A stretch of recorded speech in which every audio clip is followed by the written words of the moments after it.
Welcome to Journey to Esquire, the podcast. I'm Jocelyn Hardrick, founder and president of Diversity Access Pipeline, Inc., the company behind this podcast and other great programs, like Journey to Esquire Scholarship and Leadership Program, which provides $2,000 cash scholarships to third-year law students and internships to second-year law students, along with leadership training and mentors.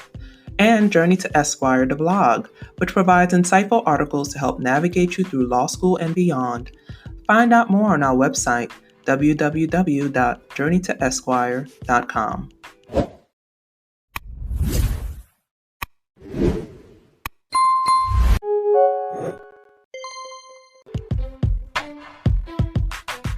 Hey, it's Jocelyn Hardrick, founder of Diversity Access Pipeline, Inc., the nonprofit behind this podcast and Journey to Esquire, the blog, and Journey to Esquire Scholarship and Leadership Program. I'm so excited. We have a friend of mine who's come to visit us. We're going to pass the mic to Debbie Sines Crockett. Mm-hmm. Debbie is a shareholder at Sheffy Pasadomo, PA, and she practices in their Tampa office and concentrates in construction disputes and litigation, insurance coverage matters, commercial civil litigation from trial level all the way through appeal in both state and federal courts. She represents policyholders of all types of insurance policies against carriers with an emphasis in complex insurance issues, including denials, claim rep, risk transfer mechanisms, and both first and third party bad faith and extra-contractual claims.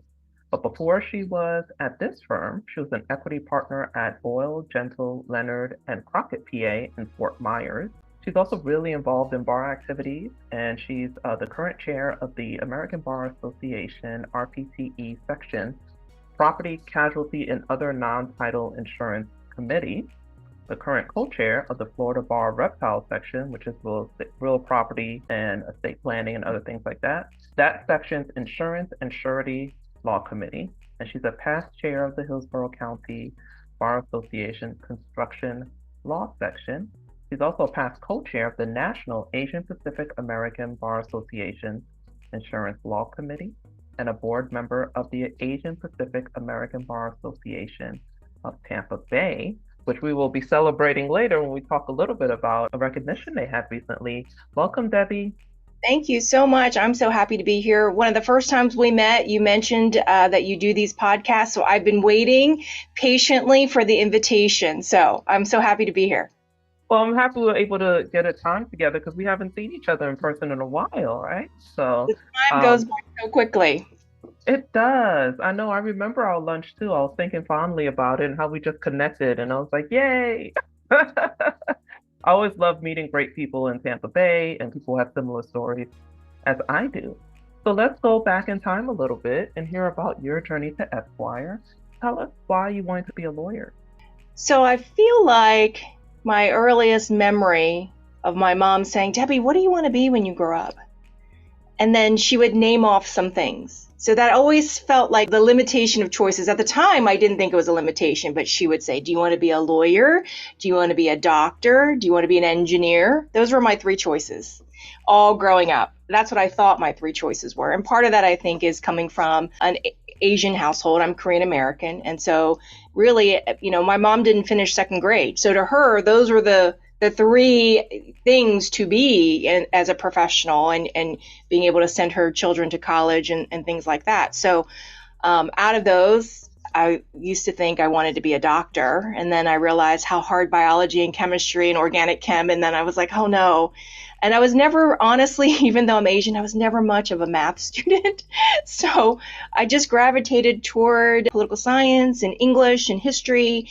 And then before I know it, I was like, oh, I guess this lawyer thing's going to work out. And so after majoring in political science and debating whether to go to grad school or law school, it just seemed like kind of the natural thing to apply to law school. And that's actually how I became a lawyer. When I applied to law school, I don't think I had ever actually met a judge or a lawyer ever before.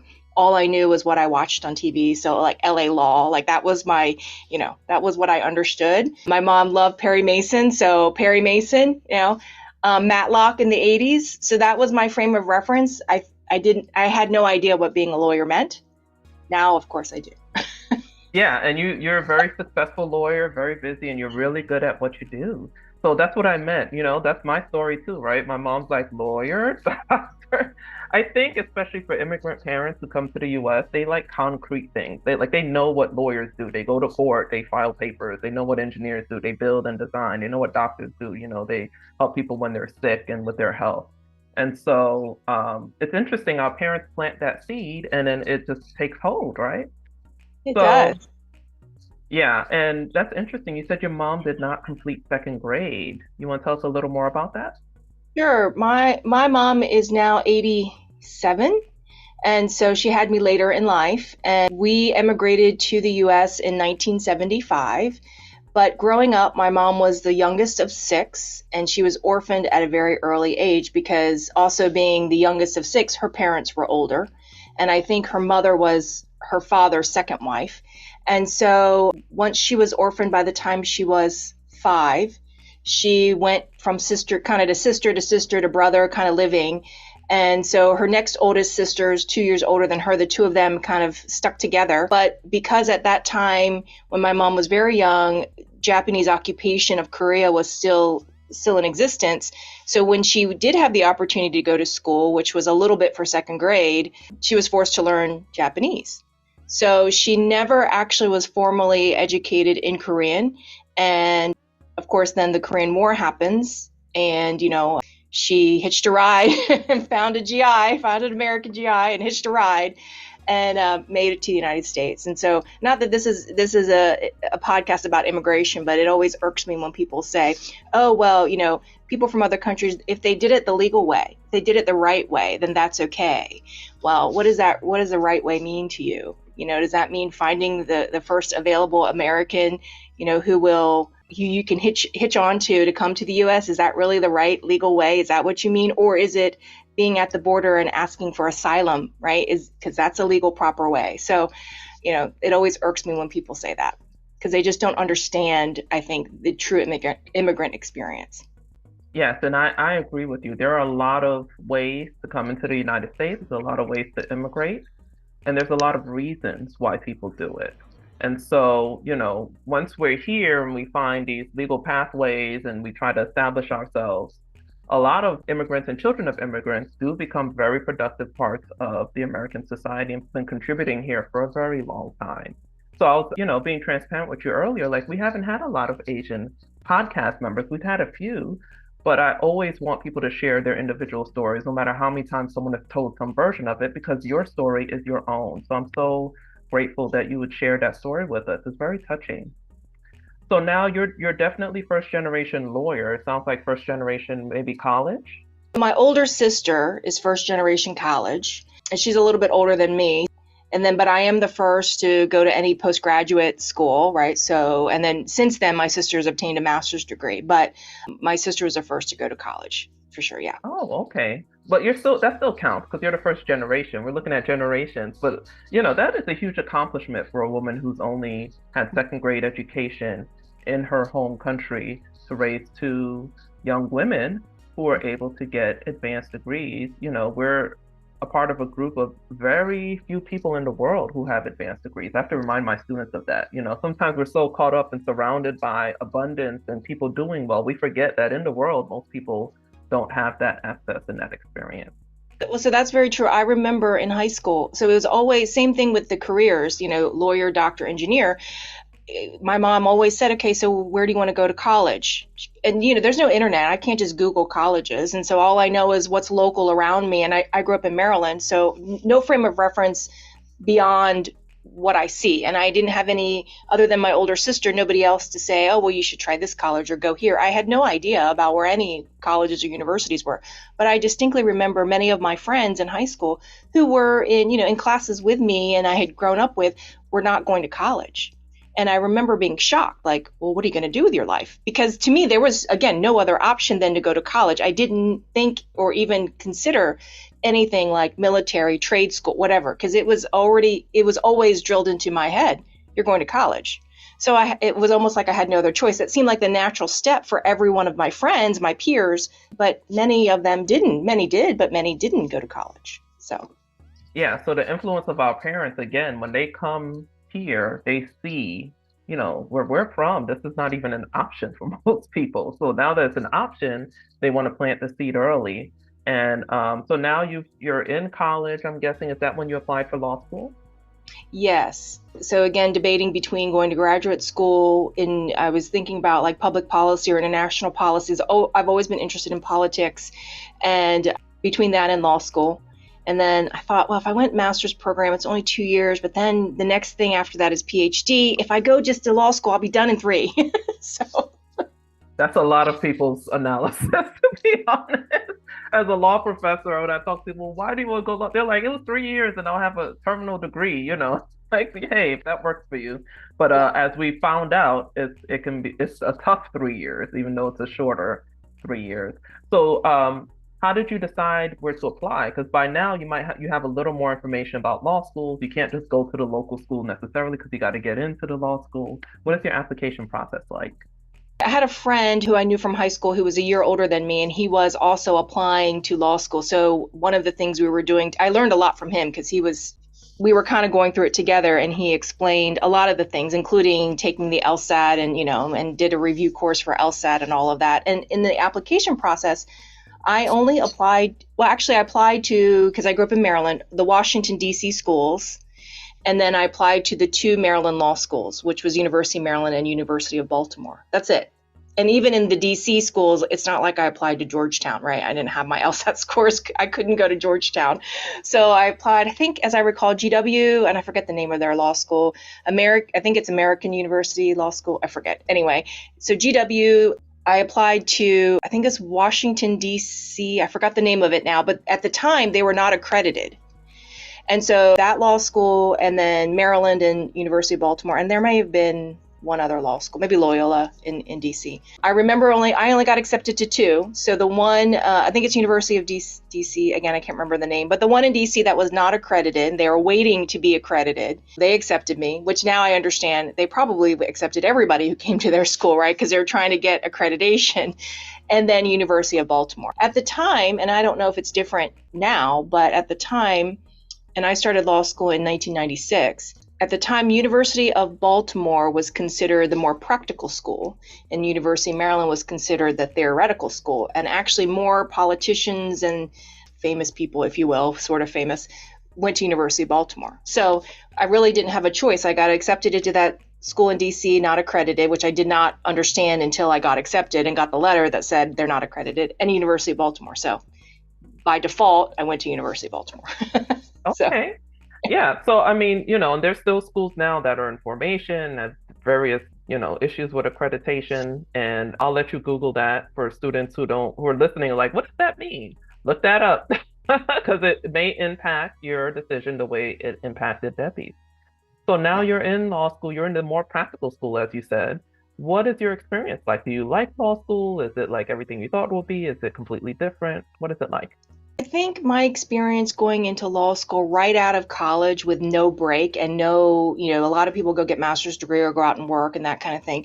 To me, it was just another extension of college, sort of, but more difficult. And so I'm still in that mindset of like college mindset. But then I knew I had to buckle down in my first year. I actually did really well in my first year, top 10%, and which was to me amazing. My own, like I did not expect that because I did struggles hard, but I worked harder than I had ever worked before. In college, I didn't work that hard, and it was fine. High school, yeah, it was fine. But then that first year in law school, I worked harder than I ever worked. I actually had to really think about how to teach myself to study and what worked for me and what didn't work for me. And I learned that at that point in time, I was really a person who needed to take notes. And laptops are just coming out. Like people are just having their own laptops in school. And so it's not like even if you had your laptop in school, you couldn't get on the internet, right? So I still all old-fashioned wrote out all my notes. And then I learned that what worked for me was rewriting my notes and creating my outlines and then condensing it till we got to midterms or finals. And so I had to teach myself how to study.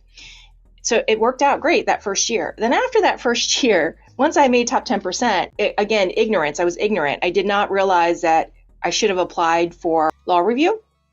but I was lazy and I never applied for law review. I didn't understand the importance of it. But then I learned later that if you were in the top 10% and you applied for law review, you were going to get on to law review. But I missed that opportunity because I never applied because, again, I was lazy. Instead, I guess I always thought I would be a litigator. Instead, I applied to do moot court, and I was on a moot court team. So no one cares, honestly, later, maybe they do, that you were on a moot court team. But and I did not realize, because I never did a moot court in high school, it wasn't available. I didn't even know what it was. I thought it was like trial work. Well, then I learned it was appellate argument. Okay, so again, totally ignorant, not knowing anything. Remember, guys, I'm in my early 20s, right? I have no idea, and Google doesn't exist. Well, just came into being, right? Like recently. Had just started. I just started getting emails, having an EDU account when I graduated from college. Like that was, so you couldn't just Google stuff. So information is at your fingertips now that was not available before. So just completely ignorant and didn't have anybody to tell me to had been through this. I didn't even know any lawyers to ask. And perhaps you're saying, well, Debbie, you should have sought out a mentor. Yeah, but that wasn't a thing then either. Like, yeah, you could find somebody to help, but the whole mentor and mentee, by the way, mentee is not a real word, but okay, it just didn't exist. You just, so you just had to figure it out, pull yourself up by your bootstraps and figure it out. And so I guess I figured it out okay. But I do think that I'm behind. I feel like I'm behind in where I should be by about 5 years, like in my career and my experience level and where I am even now after having practiced for 20 years. I feel like I'm about 5 years behind others, maybe just based on my own ignorance at the time. And I don't think I can overcome it, and I think I have overcome it, but I do wish I had a few more trials under my belt. I wish I had, done some more of those things. But overall, law school is kind of a blur. I remember college much better, the 4 years in college, and I remember high school very vividly, but law school is a blur. It's such a blur that, my practice area includes insurance. And I remember when I started doing this, and no one said I didn't wake up and say, I'm going to start reading insurance policies all day long and interpreting things. No, that was not, I was going to, truth, justice, and the American way, right? I was going to go make the world a better place. So I still am hopeful of that someday in the back of my mind. But law school is such a blur that I was cleaning out my filing cabinet a couple years ago. It's probably been about 5 years. I was cleaning it out, and I found my report cards, the hard copy of my report cards from law school. And I was like, oh, this is interesting. So I started opening them up. I actually have no recollection, but apparently I took insurance law in law school, and I got a B. But I have no recollection. I can't tell you anything about that class. I don't remember showing up to that class. I don't remember the books. I don't remember anything about it, but I got a B and I took it. So law school is a blur. Wow, really interesting. And then, usually it's like all of schooling is a blur, but it's for some reason your brain is like, nope, I do not want to remember that time period. I don't know why. I have distinct memories, with the Socratic method in Yeah. school. I do have distinct memories of not being able to answer questions and that feeling. Hmm. So I remember those moments, and just being at the time, I guess in my first year, I was more on top of it. But in my second and third year, at the same, when I got called on and I just didn't have the answer, I hadn't briefed the cases, I was not prepared. I felt more of a sense of embarrassment than I think I would have my first year, because now I'm a little bit older. Now I'm thinking about, okay, am I going to take the bar exam? Because there for a while I was thinking I didn't want to. Having a JD was going to be enough. And when I started law school, I was thinking I'm going to go into politics, so all I need is JD. I don't need Esquire. I don't need to be admitted into any bar. Well, I quickly figured out for myself, well, that's just silly. You went through all of that school. It was so hard. You might as well just and if I decide to use it in practice, great. But if I don't, okay too, but I'll have it available to me. So that's ultimately how I decided to take the bar exam. Wow. Yeah, and that's why this is called Journey to Esquire, because we always want the students to just go all the way. You never know. And we need people licensed, ready to represent individuals. And it doesn't mean you're going to be Matlock and Perry Mason in court all the time. It could mean, an appeal. It could mean show up in a traffic court. It could mean a family law case, just helping someone out or guarding ad litem. Or it could be like you thought you wanted to do one thing and you end up doing something else. But I also want to stop and just give you credit. You keep saying you were ignorant, you were ignorant. I mean, you've overcome a lot.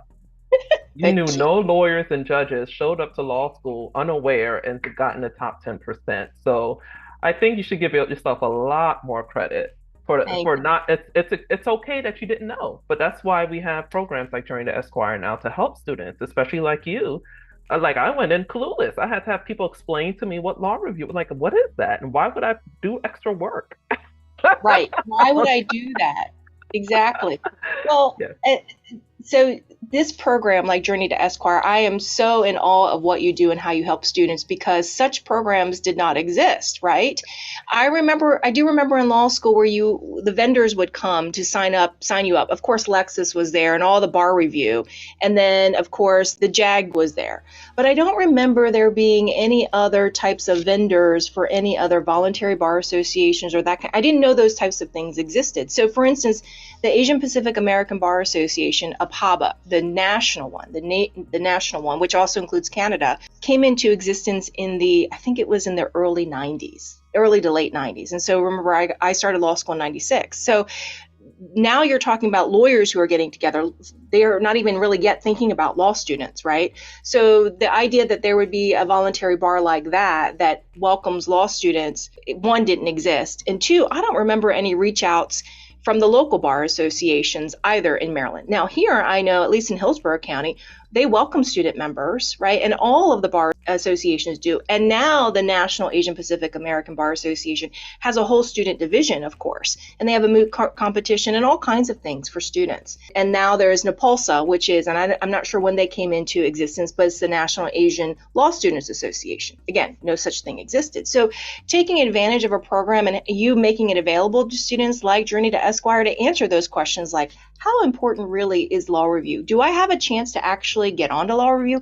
Will people actually care about that when you put on your resume law review? Yeah, actually, people pay attention to that. Again, like you said, I was ignorant, had no clue. Now I know. So that's why I think this program that you've put together for Journey to Esquire, I'm just amazed by it. I'm in awe by it. And every student should take advantage of it. Thank you for that plug. And those who can't, we have the podcast so we can reach people nationally. So now let's go to you're graduating, you've decided you're taking the bar exam. What is this finding your first job like? So interestingly, my first job after I finished law school was actually with the city of Baltimore. I worked in their as an economic development officer. And actually, if anybody's in Baltimore listening to this now or visits Baltimore, the entire Hippodrome Center, the west side of Baltimore, near the law school there, University of Maryland, that was all very blighted in that whole entire area. So I worked on the redevelopment of that. If you go there now, it's completely different. It's amazing what's been done there. I learned a lot about eminent domain during that job. I did not work with the city attorney's office, but I assisted them in more of a side role because part of my job was development, right? And so unfortunately, part of my job there was to actually help the city use its power of eminent domain to go gather up properties for this redevelopment. So I learned a lot about that and also how economic development works for the city. And I actually did that job because they were specifically looking for somebody who was Asian American. And the reason for that was because, and particularly Korean, because there are a lot of Korean business owners that were being affected by the eminent domain process. And so I hate to say it, but I was their token. I was their kind of their poster child, sort of. And I was the one they pushed out into the community to have to go tell these business owners that the city's coming and the wrecking ball's coming, right? So it put me in a very precarious position because of the business owners. I learned a lot from it. It was a great experience. And then I realized, and at that time I hadn't sat for the bar exam yet. So I learned quickly that, okay, in order to be more effective, and also I'm young too, so people taking me seriously, but also to be more effective, I needed to really have Esquire behind my name. So, but my first job then after I got admitted in Maryland was, because at that point desperate's not the right word, but I'm looking for anybody like to hire me, and I'm not sure where I want to go, but I know I want to be a trial lawyer. I did know that. And by default, I just took a lot of trial advocacy classes in law school. And so I was what's called a Rule 16 in Maryland, which is a CLI. So does it stand for? Certified Legal Intern. Right, in Florida. So in Maryland, I was a Rule 16 student attorney at the Public Defender's Office. So I did that for an entire semester. I loved it. And then I applied once I've passed the bar, I have applied now to both the state's attorney's office and the public defender's office. And it didn't matter to me which one got back to me first. State's attorney's office got back to me first. And then that's how I had my first legal job, was at the state's attorney's office in Baltimore City. Oh, wow. So now what year is it? Because, people who've watched, The Wire and some other shows about Yep. Baltimore during certain periods of time are kind of curious about, okay, what is it like being a prosecutor during that time? Interestingly, it was exactly during that time when The Wire was being filmed that I was a prosecutor in Baltimore City. But I was oblivious. I didn't know at the time. I watched The Wire much later, actually after I moved to Florida in 2005. So 4. I didn't realize at the time. But for the many of those years, Baltimore had the highest murder count in the country. It was like 500 plus murders every single year. For those who are political junkies, Martin O'Malley, he ran for president a few years ago. Many years ago, but he ran for president. He was Baltimore City's mayor, and he used to be a former state's attorney. Actually, when I went to the state's attorney's office, I worked in the same district that he worked in, and Baltimore was a violent place at the time. The most interesting thing, as I recall, was that the juries never trusted the police. So as prosecutors, we had to overcome people's distrust of the Baltimore City Police Department. And it was very real. And it's probably still that way, I'm guessing, this many years later. I don't know, but it was a challenge because I left that job and I moved to Florida. And let me tell you where I moved to Florida. I moved to Florida into Naples. So if you don't know Naples, Naples is very conservative, very wealthy, kind of the polar opposite of Baltimore. Think about, like, if you hear people talk about Boca or like Palm Springs in California, right? Very, very expensive area and very conservative. So I pick up myself from Baltimore City and I come to Florida and I start practicing in Naples, Florida as a prosecutor. And I'm thinking in my head, okay, my caseload in Baltimore, I had, 300 files, 300 cases. I would try more than one case a day. It must be a cakewalk in Naples. And comparatively, it sort of was. The caseload's still heavy, right? It just means you have fewer state's attorneys handling those cases. So the caseload's still heavy. But the difference is everybody believes the police. Like the police, the words are, and I remember thinking, like, you believe the police? Like, oh, really? It was a total 180 for me. It was much easier as a prosecutor in Naples than it was in Baltimore City. So that was kind of a shift in my practice, but doing the same thing, but yet differently. And interestingly, Maryland at the time, possession of small amounts of cocaine, possession of even large amounts of marijuana, possession of small amounts of heroin were misdemeanors. Possession of certain types of guns were misdemeanors. I came to Florida, all of those are felonies.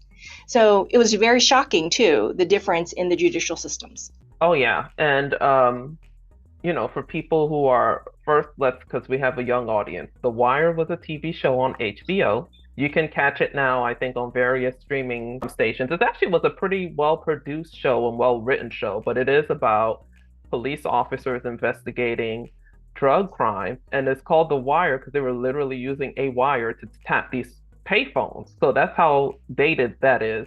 But the stories themselves were really interesting, and you'll notice a lot of stars you see now in other things, like Idris Elba. Idris Elba, yes, yeah. He's like the biggest star from that, yeah. Yes, he is. I remember my husband, like, hearing him speak in his own accent. He said, "Why does he sound like that?" I'm like, "He's British."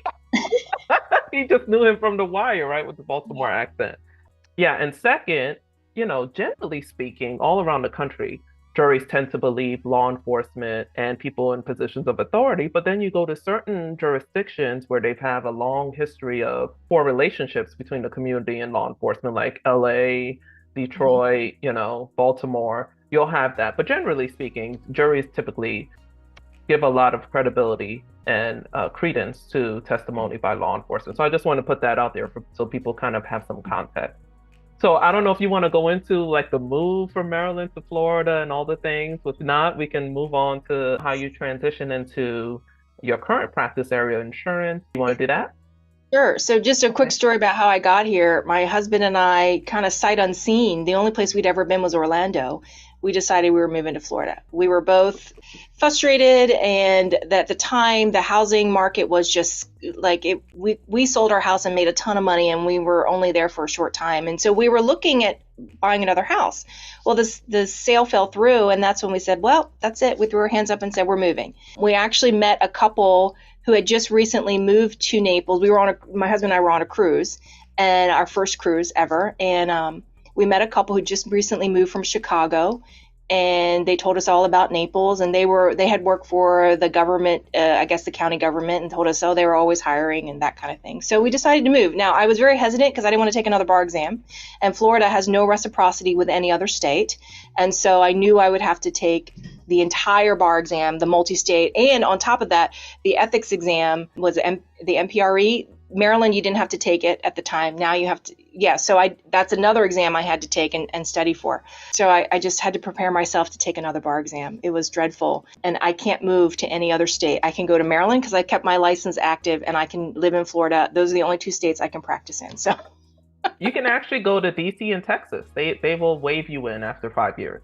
yes, I could waive into DC, and then I understand from there I could waive into like New York and some other jurisdictions, but that just requires a lot of paperwork. And remember, I told you earlier, I'm kind of lazy, so I just haven't done it. Well, good thing it's been working out for you here. So how did you end up getting into insurance defense? Yeah. And I'm guessing you like it. You've been doing it for a while now. Yeah, so not insurance defense. So my I'm sorry, practice is, construction litigation. Sorry. yeah, so my practice is I actually sue insurers. Yeah. Insurance companies. I represent policyholders. I did not, again, decide at any time in my life that I'm going to read insurance policies for a living. I knew I wanted to be a litigator, though, right?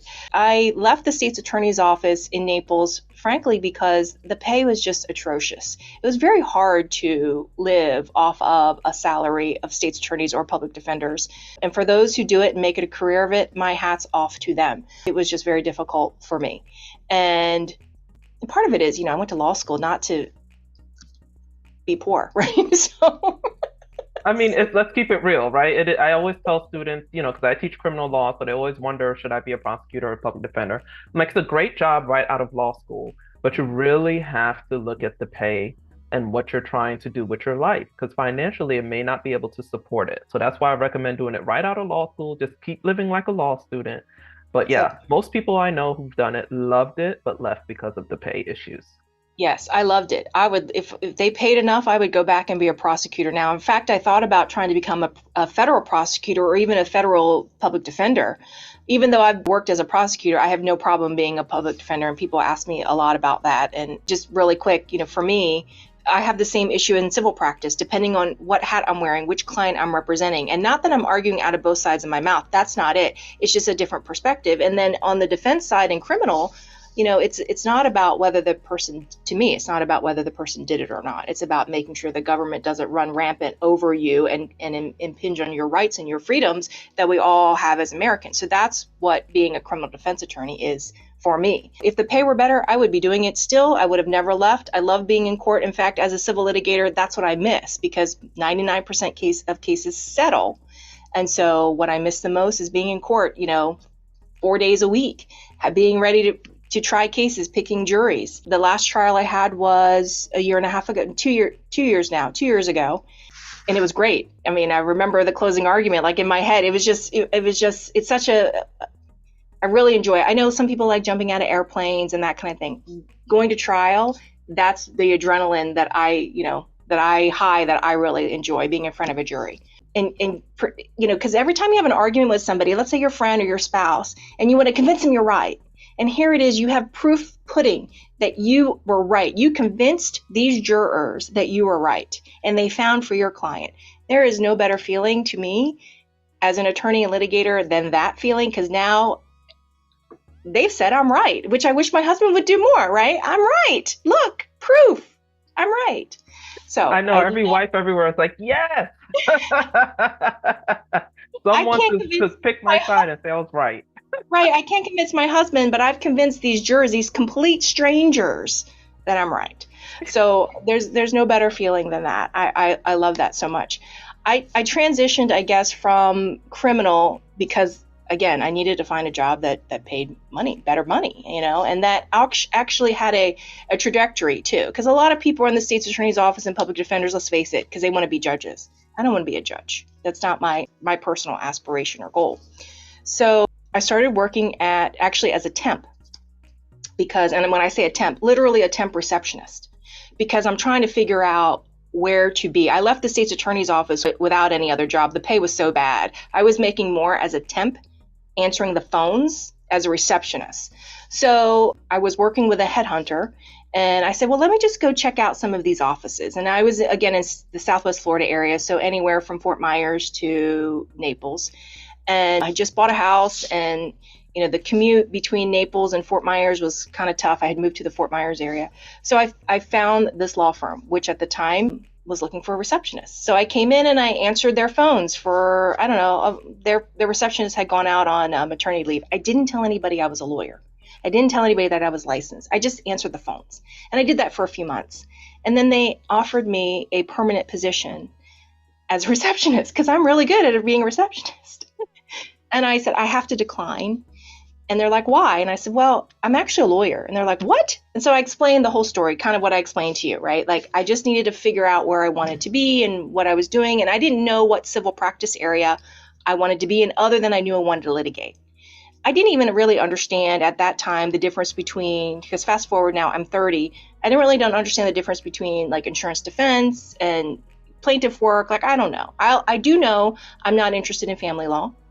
I do know I'm not interested in personal injury. Those two practice areas, but everything else kind of was like, I don't know. I have no idea. So this firm that I felt that I was receptioning at said, okay, well then why don't you work for us and let's try it out. Why don't you work kind of as a law clerk and kind of do some writing for us and things. And so I did while I was answering the phone, while they were only paying me a very small amount, which was still more than I was making at the state's attorney's office. So they got a really good deal. And then eventually they hired me on as a kind of a full associate. And then eventually I became a named partner at that firm. So I was with that firm in Fort Myers for 10 years, well, almost 10 years before I came to this firm. And that firm, they were doing a little of insurance defense work. And then they were also handling insurance coverage matters. And while I was there, I worked on a really big case, a seminal case with regard to insurance coverage in Florida. And I was not there when they did the trial, but I was there for the second DCA briefing, and I was there for the Florida Supreme Court briefing, and I actually was at oral argument at the Florida Supreme Court at the table with at the time, they became my partners, but with my bosses at the Florida Supreme Court at the table in front of the justices on this particular case, and we won. And that transformed that practice from not doing any insurance defense anymore to only dealing with insurance coverage disputes and matters. It changed the landscape. That case changed the landscape of construction and insurance all throughout the state of Florida. And that case came out in 2006.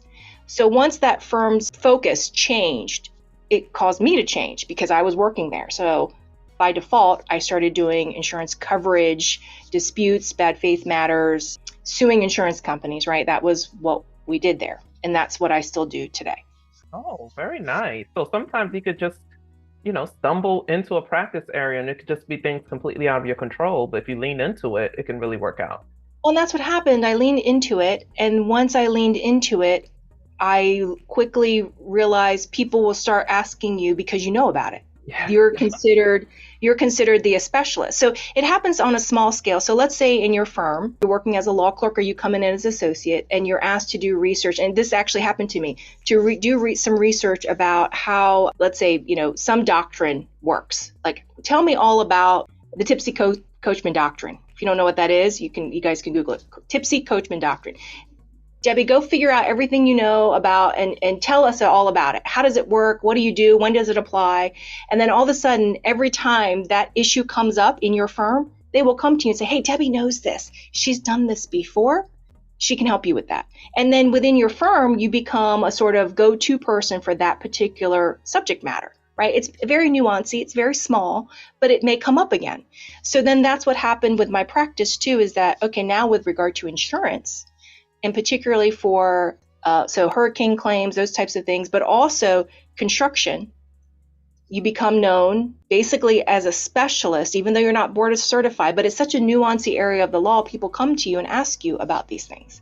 And so that's what happened, and that's how I then came to this firm where I'm currently at, Sheffield Passidomo, because I had worked as co-counsel with this firm on that very large case, because this firm had the construction piece of that case that went to the Florida Supreme Court, and my prior firm had the insurance part, and then we worked as co-counsel. So that case, so there's a second case actually. So there's a second case that when I was with my prior firm, we took it to trial in conjunction with my firm now. So the two firms worked together to try a case. Then it went to the second DCA. So then at the second DCA, the insurance firm handled the second DCA because it was all insurance matters. Then it went up to the Florida Supreme Court. It's the second case to go up to the Florida Supreme Court. I was here at this firm at that time, and we did all the briefing for the Florida Supreme Court on that case here at this firm. I represented the same guy, the same client, two different firms over the course of 14 years. So very interesting. Yeah. So for our listeners, yes, litigation can take a long time. She said 14 years for one case. Yes. And for our listeners, a lot of people think lawyers know everything. We don't. We have to look it up. And once someone does, no one else wants to look it up. We're like, oh, so-and-so knows. So that's what she's talking about. But she became the expert in this one little field. And some lawyers do specialize. So that's what board certification is. But sometimes you just do something long enough that you just can rattle it off, and it becomes a lot easier for you to explain to someone else. And then people literally hire you just because you know how to do it, and you can help them with that piece. So that's what the co-counsel part is. Right. So that helps with imposter syndrome. And I'm sure other people have talked about that. And I'm sure your listeners feel it, because I still feel it too. But when you become an expert, people come ask you, hey, how does this work? How does that doctrine work? Have you used that before? What's your experience on that? And you can actually knowledgeably answer the question. All of a sudden that helps relieve your imposter syndrome, at least with that subject matter. But then there'll be a second one. There'll be another one where that happens to you. And then all of a sudden you'll have a line at your door because people want to come talk to you and ask you about things. And then you're like, well, gosh, maybe I do know what I'm doing. Yeah. Well, I know I'm going to ask you for some advice that you'll offer to our listeners, but I know from our conversations, there's been the other side of imposter syndrome, right? Where people are planting the seeds of doubt. And you hear it so many times. At first, you're like, well, no, I know what I'm talking about. We took the same bar exam. But then, after a while, they start to become seeds of doubt if you hear it enough. What advice do you have for aspiring lawyers and law students? One of I think earlier I said, I feel like I'm about 5 years behind in, where I think I should be professionally. Part of that is the move I made from Southwest Florida to Tampa with a whole new community, if you will. But one of my biggest pieces of advice, which I wish someone had said to me, and maybe Journey to Esquire will help students to see this, is to get involved in bar associations, your local bar associations, as well as whatever state that you become admitted in. Start as a law student. And the reason I say this is because of the connections.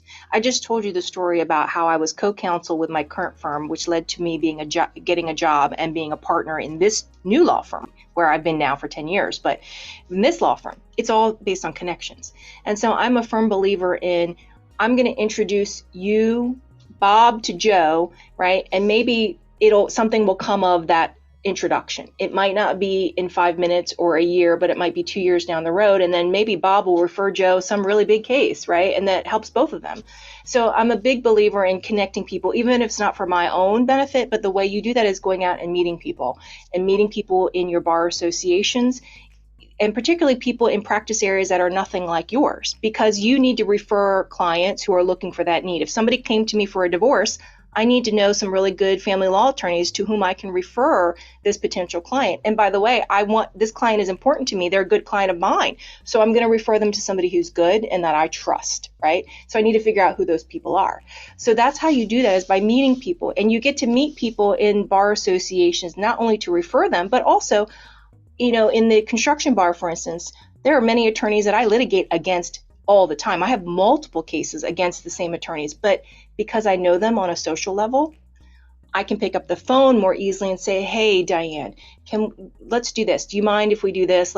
Rather than it always being contentious. Don't get me wrong. There are some that you can try that with and it's still contentious.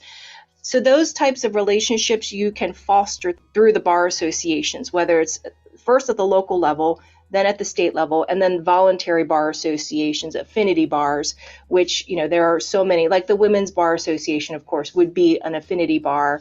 And it's not that only women are allowed to be members. That's not it, right?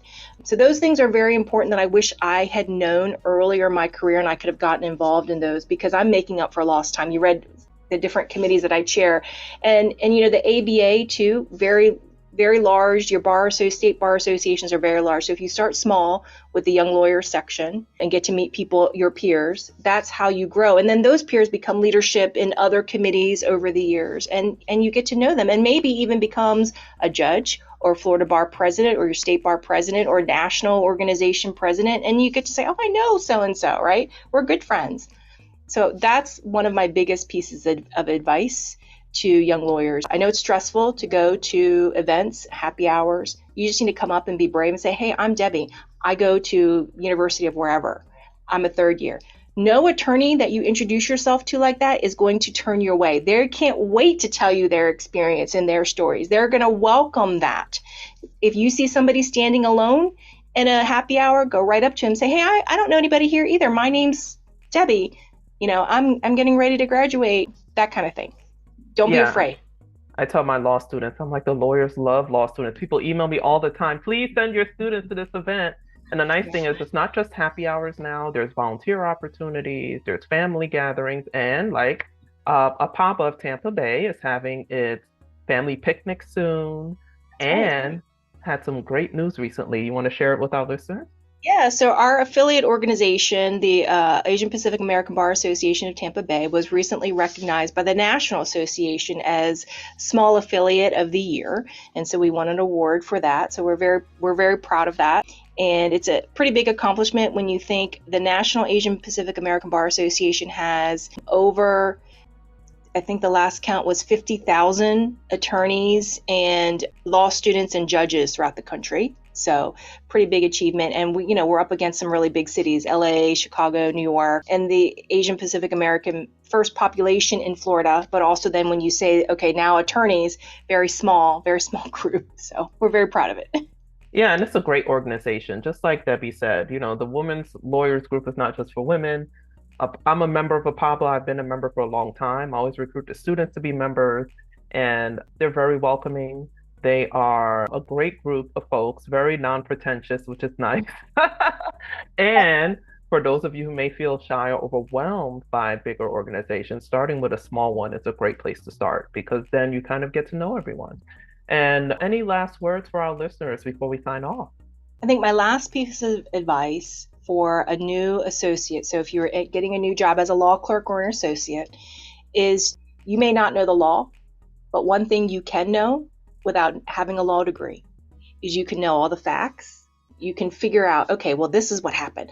The car ran the red light and so, right? And then, okay, so who was driving the car? Who was the car registered to? Where did the accident happen? What time of day? You can know the facts about what happened and the case without having a law degree, right? If you can control that, and if a attorney comes to you, a partner comes to you and says, hey, can you tell me about that? You know everything. You know every single piece of paper. You don't need to know anything about the law, but you just need to know that. That is my second piece of advice to a law student who's clerking or a new associate who's coming into a firm, is you can control that. You don't have to have a law degree to know those things. And then you become the go-to on that file, right? So that's my second. So know your value everywhere you go, because you can bring value even before you graduate, pass the bar, or anything else. That's some great advice. Thank you, Debbie. Thanks for sharing your journey to Esquire. Thank you. I could talk for another 2 hours. So we're gonna wrap it up here, though, but we'll have you come back. How about that? All right, wonderful. Thanks so much for the invitation. You're welcome. It was great chatting with you again, and thank you to our listeners. And we'll see you next time. All right. Thank you.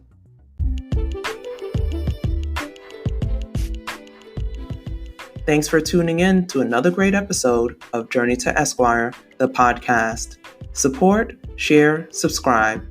And for more, visit www.journeytoesquire.com.